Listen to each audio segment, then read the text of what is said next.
Well, of course, I grew up on a farm just outside of Mydale. We spent pretty much every Sunday at the old Mainprize Park. We spent every Sunday there fishing and just picnicking and having a great time with all the neighbors, and usually after church.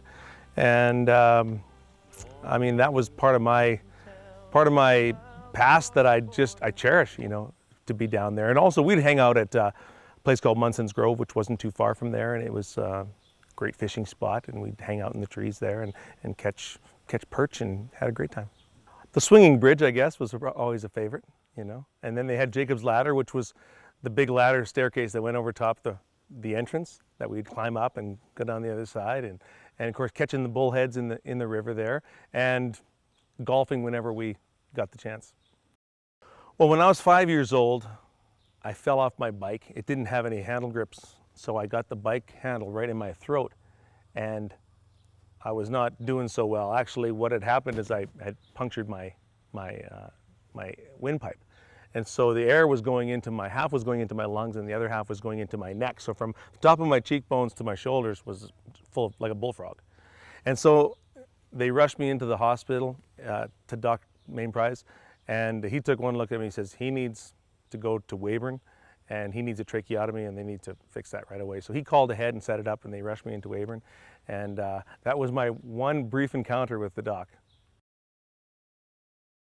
I think this project is very interesting because it's not only a history project about the history of Doc Mainprize, but it's also it'll show people what the people of Saskatchewan, all the people that were behind Doc Mainprize and all the things that he did, they were there to help him. I think he was the instigator, I guess, if you would, of all the, like, he wanted his plan followed through, but he had so much help from the people of Saskatchewan, and that's the spirit we have here in this province.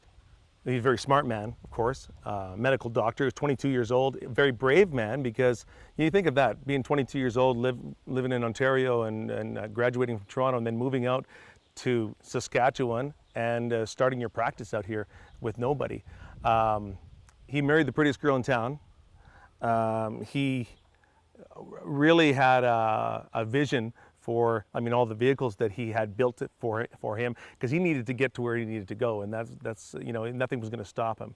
If I'm asked to write a song for television or a documentary or whatever it is, I think it's understanding your subject and then going in with an idea of who he actually was, and I think that'll help a lot in the writing process. I think the song will be more so about just the feeling of who he was, you know, and where he spent his entire life, why he came and never left, you know, why he stayed. I think it'll be about that, perseverance and, you know, being strong-minded, strong-willed, hard worker. Well, once the song is written and we go into the studio, of course, there's a number of musicians that are involved. It all depends on whether you want to if the song lends itself to having some strings along with it, then you bring in a string quartet or something like that. And it depends on how big you want the song to sound. There's the audio engineers, you got to find the right guys to make it sound the way you really want to do it. There's the producer in general, who's going to ultimately be in charge of the end product of it. And it just takes a lot of time. There's a lot of prep work involved going into it, and a lot of mix time and afterwards as well. White lips, pale face, breathing in the snowflake. 4 years ago, my son started playing music, and we started doing shows, and pretty soon people were asking us to do shows together, and so they've been performing with me for the last 4 years.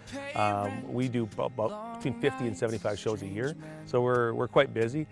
And the boys are in the process. I'm producing a record for them right now. It's their first original CD, so they have about a dozen songs written, and we're in the process of, well, we're 4 songs in right now, and we've got 6 to go, and that's been a fun project to me, because I've always kind of helped in the producing end of things on my own records and on the Johnner Brothers records over the years. So this is a fun project because it's not my songs and it's a different genre of music, so you can be as wild and creative as you want to be. I don't know what it is where you are, but it's December 32nd here. I'm hoping you'll help us out on this project.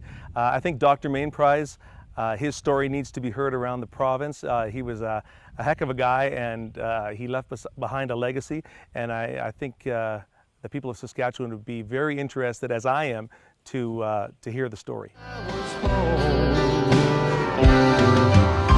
Oh, I wish I was home in that one-horse town.